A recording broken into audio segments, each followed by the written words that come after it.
I was just telling them like, yo, every time you step out your house, something involved in politics has happened. Somebody sat at the table and said, this is how it's going to be done or affected. If it's the red light cameras, if it's the stop signs, the potholes, if it's how education, the healthcare, everything has been discussed about, you want to be involved and know what's going on. So when they told us a long time ago, don't talk about politics, it's a sensitive conversation or anything like that, that has to change.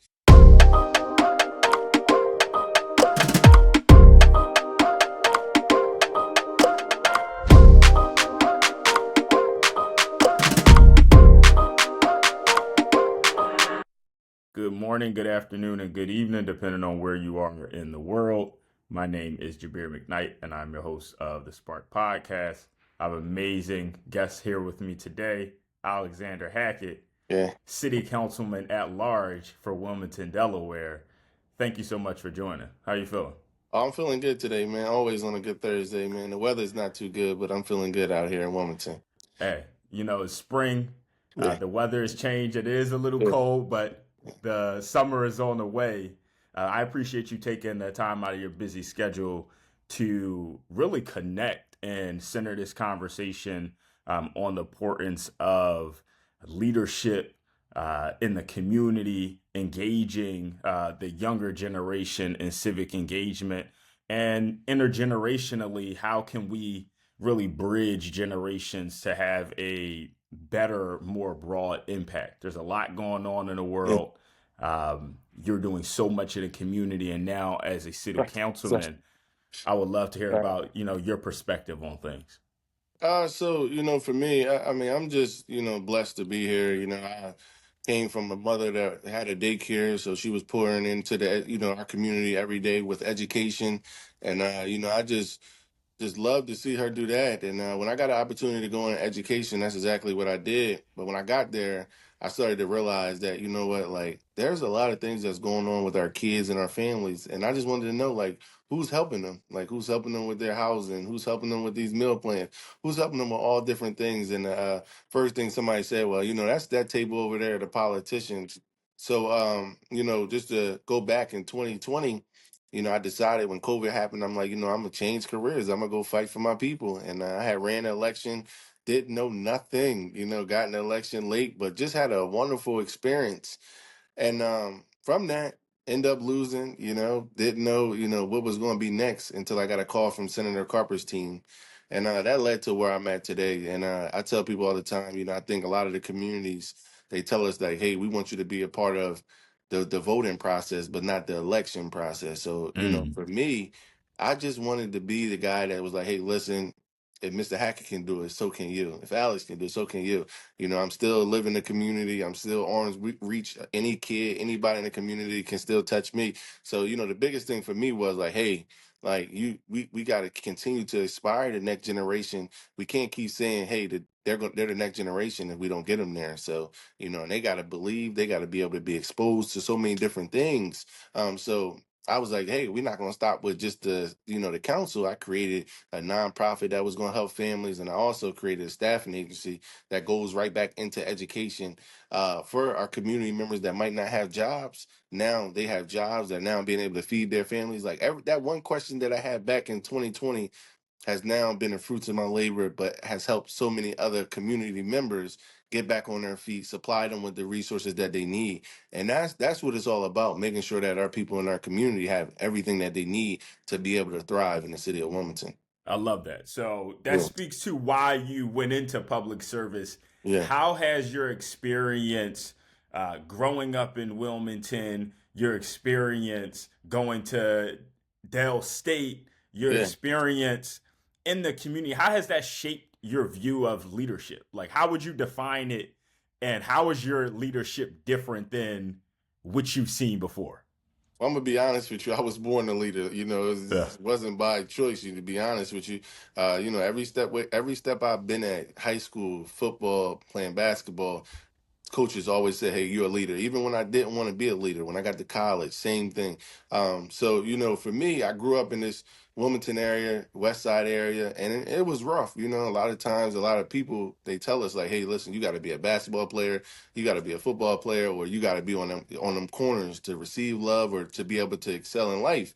And I chose basketball. You know, that was like my thing. I wanted to be involved. I became a point guard. You know, I loved to be able to put people in the right predicament to be successful. So, and my team, I was always built on like, how can the team win? But basketball gave me the opportunity and it exposed me to so many different things. Like, you know, AAU had just came about, so I got an opportunity to travel in different places. You know, there was different programs like Future Stars, the Frames was just came about. I mean, I went to Canada as a young kid, so you know that shaped me to be able to see different things, be able to be exposed. My mom was always like, "Yo, I'm not keeping my kid in the city. Like, if he wants to travel, if he wants to go do different things, he need to be able to see it." So then I get an opportunity to go to Dell State. And once again, you know, when I first got to Dell State as a first generation student, I didn't really know what to expect. You know, I didn't know what it was going to be like. I still was a little upset because I thought I was a basketball player still at that time. Yeah. But I had to pivot. You know, I ended up then meeting today my Kappa brothers who was just excelling. Before we was Kappas, they were literally on campus excelling. They was SGA. They had all these awards. They had all these organizations and they motivated me to want to be better. So you know, sometimes with leadership, you got to be able to see other people from afar that's leading and that's doing it, and you got to be like, hey, listen, I'm either better than them, or I want to help their mission, or listen, we're gonna do it together. So you know, it was just an inspiring thing to be able to see so many other people that look like me be able to excel on that college campus. So it drove me to be like, yo, I got it. I could do this. So I created an organization called the God Bellas, which was to help the transition from high school to college because I felt like a lot of kids just didn't get that footing. Like if you're a first generation student, you nobody's calling you saying, "Hey, you got to go to class." So for me, I was like, we got to make sure we do this together. We got to make sure, hey, we got each other back. We're gonna make sure we be successful together. And then I graduated, and you know the rest is there. But you know, Del State was like really vital to me in my career.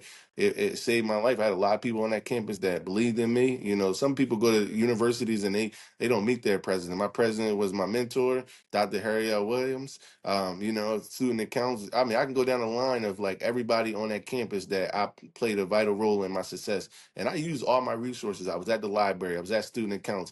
I was at the career services. Like I tell kids all day, don't go to college and not experience what college is really about. I worked at the bookstore. I worked at student accounts. I worked at the intramurals, you know, the wellness center. You know, Yep. I became an RA, you know, then became an SRA. So I did everything on campus that it had to offer. So when people ask me, like, do you love college? Yes, because I really enjoyed it. I really got the full experience. And it really made me who I am today. So I resonate with that wholeheartedly. I'm a first gen student as well. I was in SGA. yeah, I crossed that link and yeah, I had the opportunity to study abroad so much. Never been out the country until I went to school, and then I had the opportunity to go. I mean, to Asia, Europe, Africa, yeah. and it was and the Crazy, Middle East, crazy. and that just opens up your perspective. I love that you spoke about the being first gen Yeah, and how important that is. And some people have this misconception that when you're first gen, it's just first gen college. right. But First gen, you're a lot of navigating, things. it's first gen everything, right? You still Yeah, have to navigate that after you leave yeah, college, even more so. yeah. So, what was that transition like for you after you graduated? Were Well, there some things that you felt like, dang, I wish I would have been better prepared for? Or did the mentorship that you had bridge that gap? what I will say, I mean, my mom was a business owner pretty much my whole life. So, and her own entrepreneur, you know. So it was like for me, it was a little different because I was going into the corporate world, and you know, my family had never been there. So you know, trying to navigate that and go through different things. When I graduated, I went straight into PNC Excel program, and I ended up fast tracking, ended up going to Pittsburgh, leaving Wilmington for the first time. I've never done that before. I'm out there by myself. It was a crazy time. I got to, but you know, I had met the CEO, Bill Demchek, and the first thing he was like, "Yo, I heard you having a rough time, but while you here, you're gonna really get to know who you are. You're gonna really know what you want to do." And I'm be honest with you, the best thing happened. I realized that I wanted to go back and work with those kids. what I seen that my mom had, that same job satisfaction, and it was the best decision. I went back home, worked that education, and I just really started from the ground up. Like my mom has always taught me, like, hey, listen, same thing with my dad. Like, yo, no matter where you start at, you just put your head down, you keep grinding until you see where you need to see. And that's all I've always been, man. I've always been like that. So, for me, it's just different. These kids today, I'm not gonna lie to you, a lot of them, they wanted to be given to them instead of Yeah. earned. And I've earned everything that I get. Even today with social media, sometimes people look at me and they be like, "Yo, he's lucky." Yeah, well, God's gonna bless the gracious, but at the end of the day, He also tell you put that work in, and that's what I do best. I wake up from the time I wake up from the time I go to sleep. I believe nobody works harder than me. So that's just one of those real good traits that my parents instilled in me. So I'm just happy that I got good parents, and that's another thing in our community that we are looking at. We're trying to figure out like how do we rehabilitate and help strengthen our parents that are in our community because they're dealing with so many different things outside of their own lives. Like they got to live first, and then they have kids, and they got to pour in. My mom, she was just one of those pioneers that seen the way, was able, with a high school diploma, ran a whole business, a daycare. So Yeah. you know all I can say is, I feel like I got lucky, and at the end of the day, now when you get lucky or when you get blessed, you got an opportunity to bless others, and that's why I'm here. So I love it. So talk to me about, you ran your first campaign and then you yeah, went to the yeah, Hill. yeah, Tell me about what you learned yeah, in that position, some of the things that you knew yeah, previously, and what are some things that now that you know, right? Like, I think that's yeah, typically the gap. There are things that we know growing up. I'm from Philly, South Philly.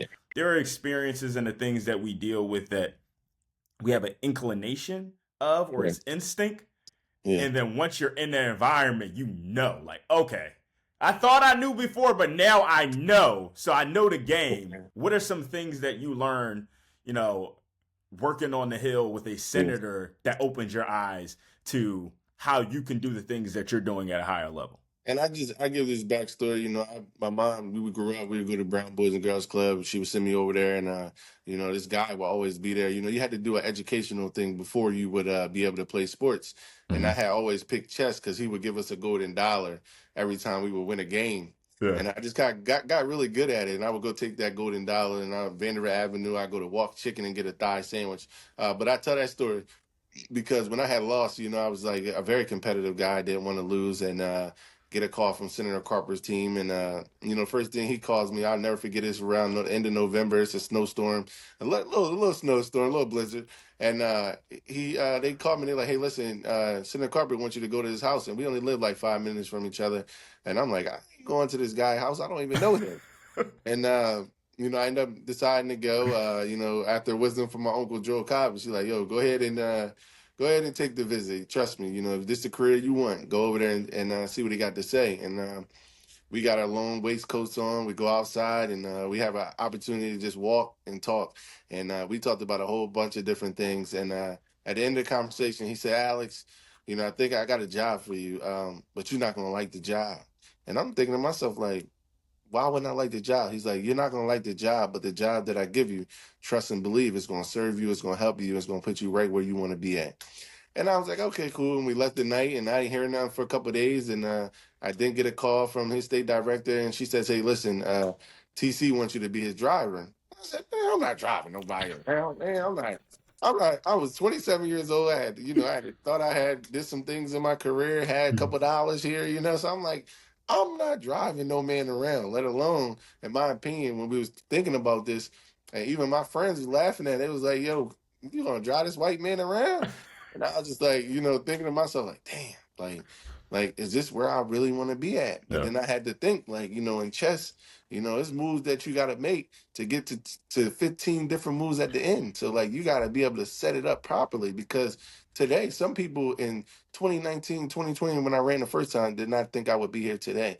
But I always tell people, like, sometimes it's just not their vision, and it's okay. Because my friends, when I decided that I was going to take that driver job with TC, they all laughed at me. They had jokes for days. But I realized that TC had one on all levels. One as a treasurer, one as a congressman, one as a senator. I mean, all statewide races, this guy has won and been the underdog. So I had to figure out what does this guy got? Because I didn't win yet. he's winner. So I need to figure out. On top of that, Biden just became president. Him and Biden been friends for 30 years. Yeah. So there's no way I'm not going to the White House. So I'm just playing it all in my head. Man, I would say 2 months later, I was in the White House. Never been before. It was a great opportunity. It was a blessing to be able to be there. So, I'm just happy that everything happened the way that it happened. Um, get an opportunity to go to the White House. And then what's the first thing my friends say? Hey, we knew you was gonna do it, boy. We knew you was gonna Yeah. do it. And I'm thinking to myself, like, no, you didn't. But Yeah. at the end of the day, your friends is your friends. But when I got to Capitol Hill, to the Hill, what they would say, I got to see a different environment with politics. I got to see a senator that was like, I don't care about the Democratic or the Republican side. Like, we here for the people, and we're gonna have some bipartisan work. I didn't even know what this was. I'm like, yo, he's like EPA. He was the environmental public work. I'm like, yo, this guy is the real deal. And then when we got back from DC, that wasn't it. We was going to this event. We was going to celebrate. I mean, he knew everybody in the state of Delaware. He had a story. And it just showed me, like, if you really care, you really got enough time to really pour in your community. Don't let nobody tell you different. And we would always, we would listen. We would drive every day. He would play Alicia Keys. And he would say, Alex, if you want to go fast, go alone. But if you want to go far, go together. An African proverb. And I had just seen the work that he was doing. And it wasn't just him. Like he might have been the principal, but he had a great team around him. And they really genuinely knew how to work together. Like DC was just a different atmosphere. I have never seen nothing like that in my life. But when he came back to Delaware, he made sure Delaware had everything that they needed, trust and believe. So, it was just witnessing a guy that genuinely worked as hard as any man that I've ever met in my life. I've never met nobody that worked that hard. And I just took that same energy, even in 2024 when we got to that point. Like when it came for me to run again, I just said, nobody's going to outwork me. I don't care what happened here. Nobody's going to outwork me. So, So tell me about that. So you learned how to be a winner. You went to yeah, the Hill. You did what you needed to yeah, do to yeah, learn how to be a winner. In the yeah, basketball context, that's yeah, like you have someone that they may be on the Hornets putting up 25, but yeah. they empty calories. You got to But go and play with LeBron. You might have to yeah, sit in the corner, yeah. but you know how to actually win games. Well, I always tell So, people it's kind of similar to like when LeBron was on the Cleveland. He mm-hmm. was winning games, but he couldn't win the championship. And I wouldn't say he had the right teams. He just didn't learn how to win yet. So he had to Yeah. go over to Miami Heat, which I feel like Senator Carper and all. And once I got to Senator Carper, I then get promoted to the Economic Development Administration, which was with the best boss I've ever had in my life. Alejandro Castillo, which was the assistant secretary for EDA, which is Economic Development Administration, by far the best boss I ever had in my life. She knows I would tell her my goals, my dreams, what I wanted to do. She always made sure that any kind of council meetings, any kind of mayor meetings that was coming up, anything that had anything to do with city government, I was there. Like she always paid attention to that. So that was like really vital to my growth as well. And then be able to, once again, go outside the state. This is the first time ever in history that EDA had got $4.6 billion from the government. They had never been affirmed. They had not like this was just an amazing time. We had created Build Back Better Regional Challenge, Good Job Challenge, all that stuff. But they had needed somebody that was going to be on the road, traveling different places, be with Alejandra, and that was me. So I got an opportunity to see how states built coalitions. Now that was like once again. If you want to go far, you got to go together. So I had to realize, like, all this stuff that I want to do, I cannot do this stuff alone. Like I gotta bring it. Give us the game. Give the listeners the game. What's the Spark Notes version of how they built coalitions and bridge that to how you went back and went to So Wilmington and made basically, sure that you won this so election? basically, just to Uh, give an idea of like and an understanding of what a coalition is, it's basically like if you got the NBA and you got different players that are all stars, and when it goes time for us to go to the Olympics and they create the dream team, and the dream team sits down together and they figure out a master plan on how they're going to be able to tackle to them the Olympics, but for us, the city of Wilmington and others, the Mm-hmm. state. And it's like basically coalitions can be built together with city officials. You can have the universities involved. You got a lot of nonprofits. You definitely want to have some city involvement because it's always minority support in all these efforts that you have. And then they're dreaming. Like most of the coalitions with EDA, they was dreaming, talking about different artificial ways that we can have organs in our body, but not have the actual organs. So there's different things that was going on that I've never seen or never heard before. But for me, it was crucial in everything that I do today. So with my staffing agency, I don't do that by myself. I call one of my guys, now my partner. We do it together. My nonprofit. I got a board that is like no other. I mean, my Brittany Proud, she's getting ready to be a doctor at the University of Delaware. Sierra Harris, she's over there at the Lonewood Foundation. I got Alvita Alfred, she's over there at Team Warehouse and she's a program manager. Like we got a whole team. Steve Ortiz, he's over at JP Morgan. Like we got a legit team of people that are like in their own respectable fields. They are like the boss. We all Yeah. decided to come together and create this proposal for this community, which we've been doing well. When we got to the actual campaign, I always tell people like this funny story of how like I won this election. Like it really had nothing to do with anything but the youth. Mm-hmm. So I had was trying to figure out like, yo, how am I going to win this election? Like we last time we ran, we thought we was going to win by like working hard, like we thought we was going to knock on every door, but like times was changing. It was COVID. People really wasn't feeling just knocking on my door at COVID time. It wasn't the reception that we thought we was going to get. We just didn't get because people was like, I just got off of work. I don't know if I want to hear this young guy talk about different things. He's not ready. Young people, they didn't think that we were ready to be a part of once again the election process. So I ended up doing a think tank with a group of Howard kids, and we just was like talking like about politics and talking about like I'm like, yo, I'm getting ready to run this election, to be your next city councilman. I'm gonna oversee y'all. This is and y'all live in the city of Wilmington. Like, what would you want to see from your councilman? Like, what would you think like an election should be like? I know y'all seen different things that's been going on with elections. Y'all seen the Biden, the Kamala Harris, everything. So they was like, well, we just feel like politicians, they not like funny. Like they don't have no funny efforts. They don't, like they just want to just give us straight information and then we don't even understand the information. So Mm.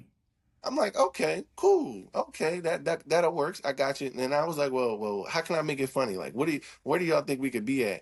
And he was like, well, we're on TikTok and we see these funny videos. Maybe you can incorporate being a part of the funny videos, and then right after the funny videos, give information.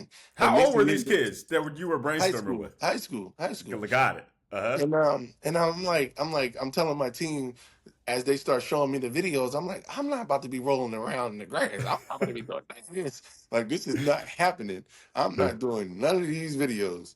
And they was like, you know what? Just do one of them, Alex. Just do one. They had convinced me to do one of them because once again, I'm a basketball player. The knees and the back just wasn't the same. And I was like, all right, cool, and I'm like, well, let's do it. So we shot the one video, and it was basically just telling people about like what's a primary election, and because some people don't know, like there's a primary and a general election, and the primaries is just selecting what whoever the party is, their candidate that's going to represent them in the general election. But I wanted to do it in a cool way, so we did one of the funny videos, and next thing I know, we uploaded, and like 2 days later, it was like 60,000 views. And I was like, what? I was like, hold on.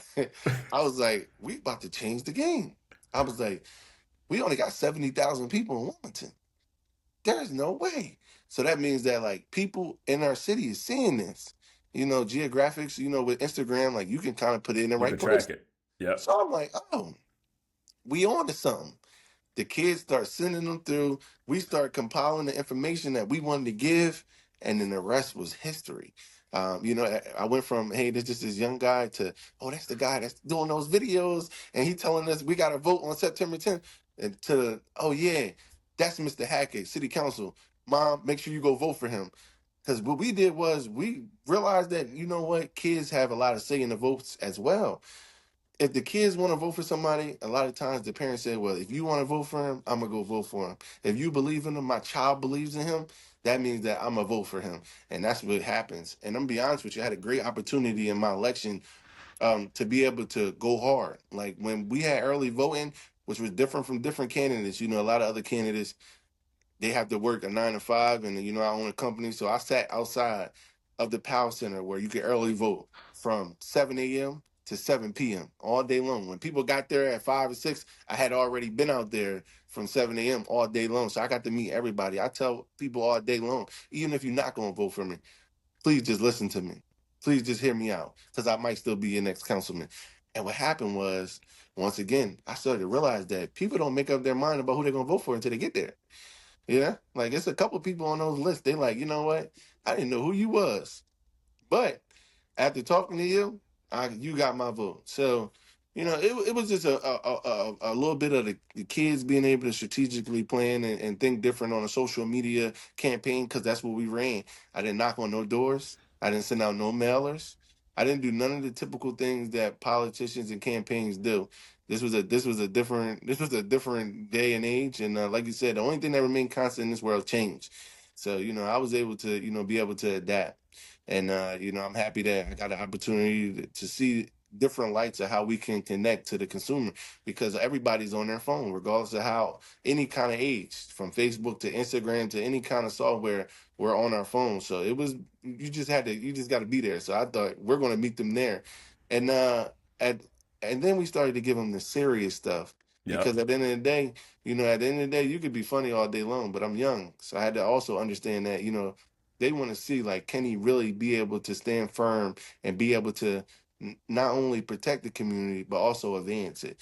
So I was just happy that we was able to really coordinate. My campaign team was strong as ever. I mean, I can go down the list. Like, it was real good support that I had. You need support when you're running campaigns. You cannot do that by yourself. I hope people know that, like today, like if you're trying to run a campaign, you don't need the person that they say you got to hire that they want 50,000 or 60,000. No, you take the people that's around you, that love you, that support you, that care about you, and if you understand how things need to be operate, you could put them in the right place. And that's what I did. Like, I took people that cared about me, that loved me, that probably didn't know nothing about politics, but they knew about the people engagement. They knew about creating and managing successful events. They knew about how to take this camera and this video and put it together and make sure that my edits and everything was together the way And they that I were took great. it. Oh yeah, oh Those yeah, those edits oh were yeah, amazing. oh yeah, I think something that you said that's extremely important, more than anything else, right? Like, you had the expertise, you had the eye,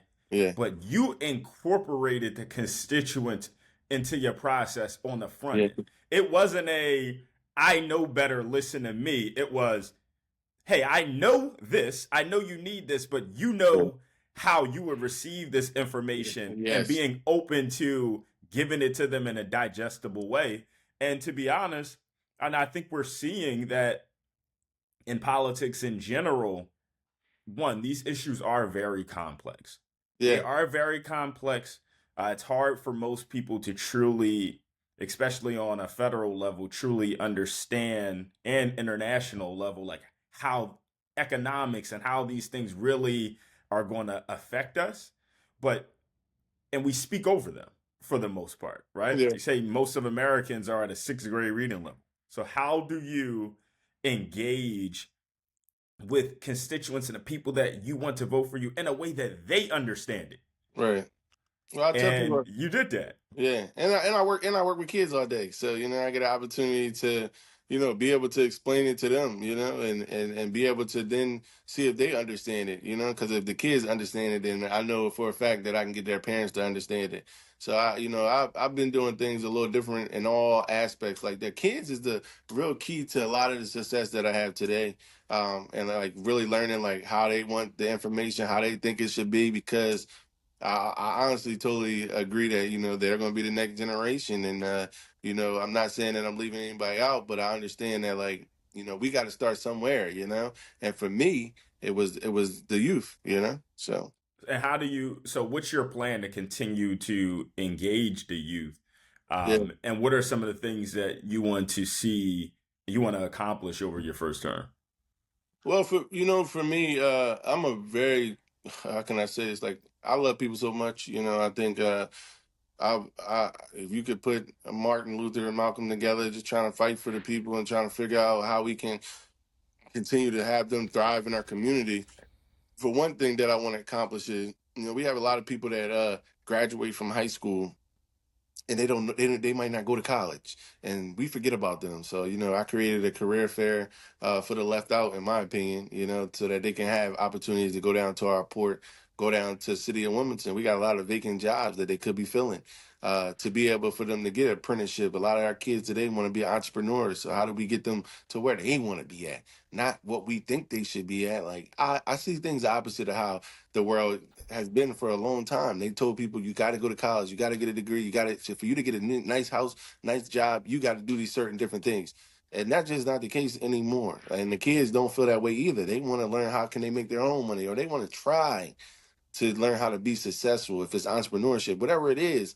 And I just feel like we got to give them more options. We got to give them more ways to be successful. And then we got to bring more joy back.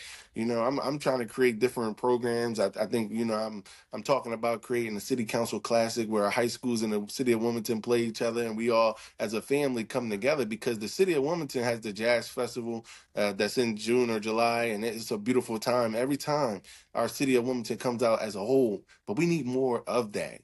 How can we get our city to come together? So for my first term, it'll be how can I get more kids to go to college, that want to go to college, and be able to give them scholarships so that they could be successful. I know it was one point in time where I was trying to figure out how I was going to get $5,000 to continue my education. And my mom luckily was able to take out a loan, but I know several kids out there that might not got a mom like me and might not have those same access to be able to do that. So how do I be able to patch that bridge together so that they can continue to cross it, and then just continue to throw different programs. Legislation, we're looking at different things in our community, but a lot of our legislation, if I'm being honest, it's it seems to be like, it has to go down to the General Assembly. So we're looking to see if we can get a lobbyist to be able to make sure that when our legislation is ready and prompt, that we got somebody that's down there that's fighting for us, so that we could be able to pass some things that can change the landscape. Because I would love to be able to see Wilmington grow and be able to annex. I would love for Wilmington to be able to do something, have more housing, and once again, we're just in different times. Like, I look at today, property taxes is getting ready to go up. Some people have hit with Yep. a higher Delmarva bill, and might get an increase in their water bill coming in July. So, you just look at those three things right there, and you try to figure out, well, like, how do you also make this budget balance, and how do you also pour it back into the community? Because at the end of the day, all this money that comes into the city is on the people. These people that's out here in the community, is on their back. So, I'm just trying to figure out, for me, making sure that we really allocate the money the right way, and it goes back into the community the right way, for real. So, those are my things. And legislation when we get there, but I'm gonna continue to create events. Like, we're gonna have a book bag drive this year. We're gonna have a toy drive. Little things that I think the community needs to make sure that they feel like, yo, it's uplifting. Like, that our council and our people that's in our community, they care about us. So What do you say to young professionals, even professionals, right, that yeah, feel like business owners, whether they're minority business owners or just the everyday citizen that feels as though they don't have to play politics, right? yeah, And that's really a huge gap, right? You have really mid to small size businesses and business yeah, owners yeah, that kind of stay in their lane and they do yeah, their business and they don't get into politics. But Fortune 500 companies and larger organizations, as you just mentioned, a lobbyist, they play politics because politics affects their regulatory, right? Like yeah, how they're being taxed. You are yep, always involved in politics, so you have to get engaged. What do you say to people that feel that way? yeah. And I'm not saying in challenging them, but we understand why it's that way. But what would you say to them, and how do we need to engage them to get them more involved in the process? Yeah, and I don't really try to challenge them, but I do have friends and people in the community that always says, "Oh, that ain't me," or "I'm not doing that," or whatever the case may be. But not even more in politics. It's just more of a relationship building. If anything, you want to advance your business, you want to grow your business. You got to get into the community. You got to know who's the players. Different things are happening. Possibility that one of your pipes go out, or you need a permit and you don't know who to call. Like, our city has all the resources that it needs for people, small businesses, to be able to grow. But sometimes people just don't know where those resources are at, and sometimes they don't even want to be involved in those resources that we have. So I always tell people today, like, I'm happy that I could be the connecting dot, because a lot of times some of them just don't know. You got to think our small businesses, they working, so they don't have the time to be Yeah. able to go out and figure out what's going on in the community. What they had a small business event. Why, I couldn't go. I was working at 5, or Yeah. I didn't have the time. I got to go, kids. So there's a lot of different things that play a factor in that. But politics is in everything. I mean, there's not one thing that doesn't have to do with politics, and I wouldn't say with politicians, but politics. And because there's always ways of things that's happening in our community, and you just want to be involved. I'm trying to get people to be more involved in what goes on, but people don't want to be involved until it actually affects them, and then they want to be able to know what's going on or what's happening. And I'm trying to gather our minds to realize, like, hey, look, we can't be just reacting and stuff. We got to be proactive. We got Yeah. to be on top of it before it happened. So you could be like, oh yeah, I'm happy that I had this cushion, because that's what a lot of small businesses, they fail, because they don't have that cushion, or they don't have the right pieces in place, or they don't know the right people that can get them out of the situations that they're in.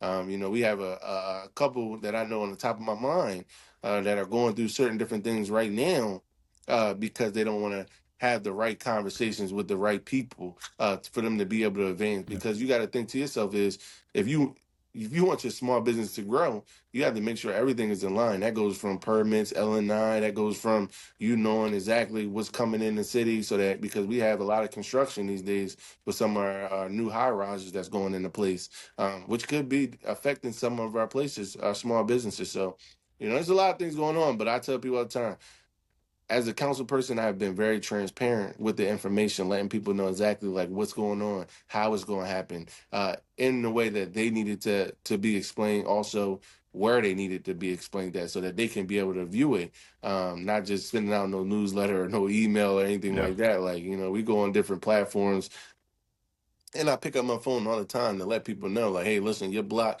they might be doing a street cleaning. They might be doing this. They might be digging up a hole, and it might affect your business. You might want to get down here to the city and figure out a way how we can help, get you through these times in the next couple months or what so. So, it's really just being ahead of the game. I love that. I heard a beautiful quote today by someone that's much smarter than me, but I could not forget it. If when you're okay, you have 1,000 problems, Yeah. but when you're not okay, you have one problem, Yeah. right? So when we think about it from the lens of health, when you wake up every day and you don't have any ailments, then you are dealing with everything that's in front of you. You have to figure out what you're prioritizing. But the Mhm. day that things go wrong for you, nothing else matters besides that one illness. We can put Yeah. that in the context to a small business, right? Yeah. You are not, you have so much going on, you're prioritizing those things. But when something goes left, none of those things matter, None right? of them. So None of them.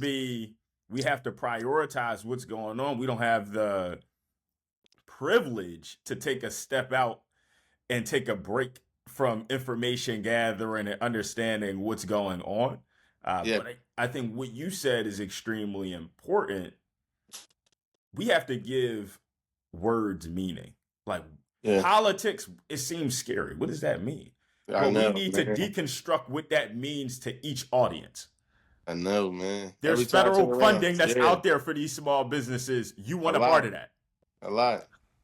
And I think, I was telling the kids, and I was telling everybody. I tell all my friends today, it's a good feeling though, because like, my friends, everybody never was involved in politics until I got involved in it, and it's like stuff that be happening down at the White House. They be like, "Is this true? Is this true?" I was like, I don't know. I'm not down. I'm in Wilmington, but now Yeah. I start to try to track all the bills that's happening in Dover and down in DC and stuff, just to make sure that I'm ahead of it for my friends and be able to give them the information that they need. But I was just telling them, like, yo, every time you step out your house, something involved in politics has happened. Somebody sat at the table and said, "This is how it's going to be done or affected." If it's the red light cameras, if it's the stop signs, the potholes, if it's how education, the healthcare, everything has been discussed about. You want to be involved and know what's going on. So when they told us a long time ago, don't talk about politics, it's a sensitive conversation or anything like that. That has to change. You should be talking about politics every day. You know, like I be telling my families all the time, like have discussions with your kids about politics and different things that go about, and not just the president, about the healthcare system, about our e-commerce and our, our growth and everything, or everything that we have going on. Have these different conversations. But once again, I got to take it back because I get a lot of questions. I get a lot of uh, parents and people say like, "Hey, it's just not enough time." Yeah. By the time we get home and we got to pay the bills and we got to do this, it's time for us to go to sleep and take it, going on to the next day. So, And that's once and again, that's intentional. yeah. It's intentional that you're overworked so you can't engage in these things. So now I just say, at the end of the day, Senator Carper used to say, there's sometimes the voice of the little people might not be heard, and you got an opportunity to be that voice for them. You go be it. You don't go wait and you don't go sit and be quiet.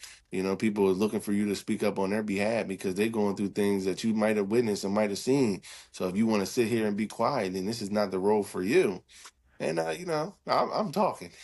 I'll be Well, talking all day, and I also not only talk, but I'll be in the community and making some efforts and making things happen. Because at the end of the day, these people in this community, they voted and they vowed for me to be able to be somewhat, you would think, a part of the change that they want to see. So how do you balance innovation and just the expectations of being a traditional yeah. councilman? What are some of the challenges that you faced early on there?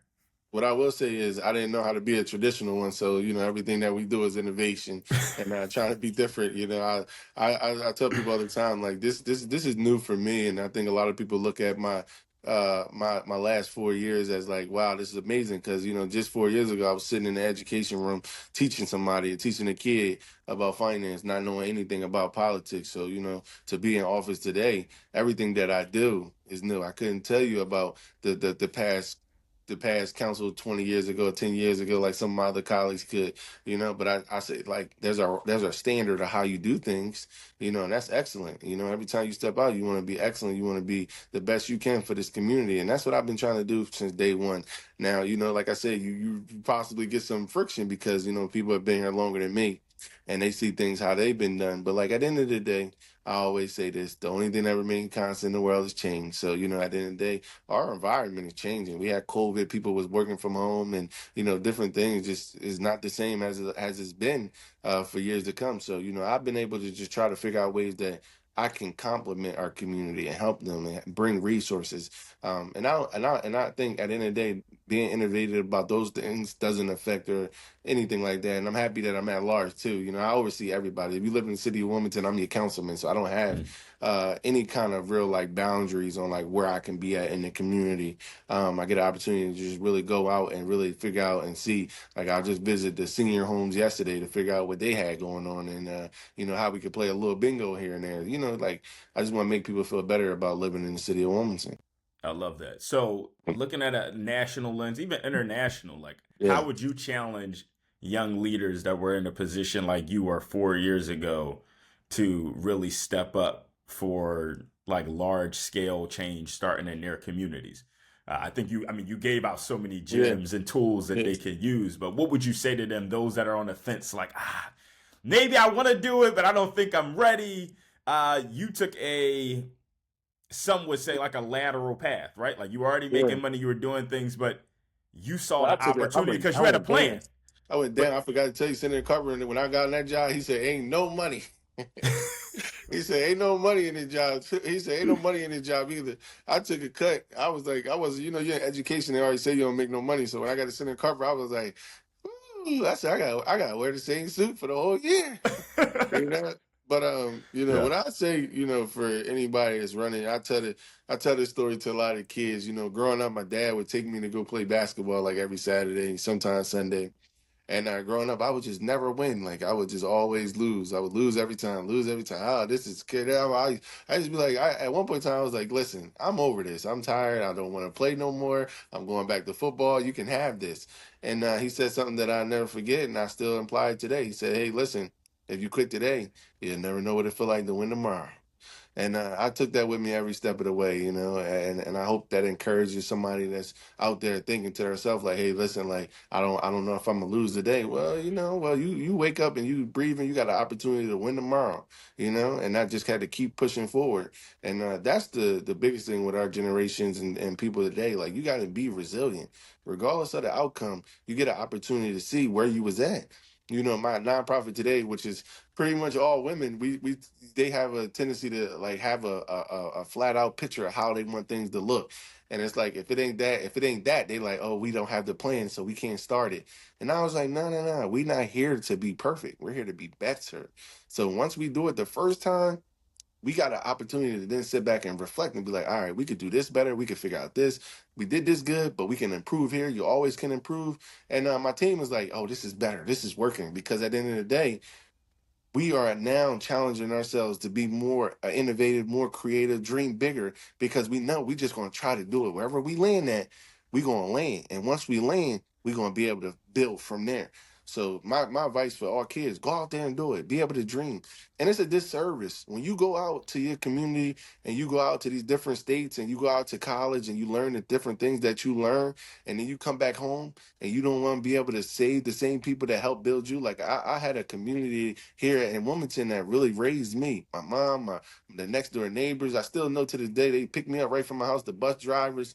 It's a disservice to not want to save them. That's now some of them seniors. Some of them had disabilities. How do we look in our community and be like, yo? You can be able, you could the information that you learned in college, the information that you learned, you could be able to apply that to be able to help them. So for me, it was like it was a no brainer. People be like, you can leave Delaware and do amazing things. I'm doing amazing things here. This is where I want to be forever. I love this city. I love this state. And you know, I tell people all the time, protect your state. If you're there, if you're in Philadelphia, if you're in New York, wherever you at, you got an opportunity to stand up and protect your state, and you should do that. Wow. I think that's a great place for Yeah, us to close it. yeah. Thank you, Councilman. You did amazing. And as always, we do hope that this episode sparked a new idea in you. Thank you.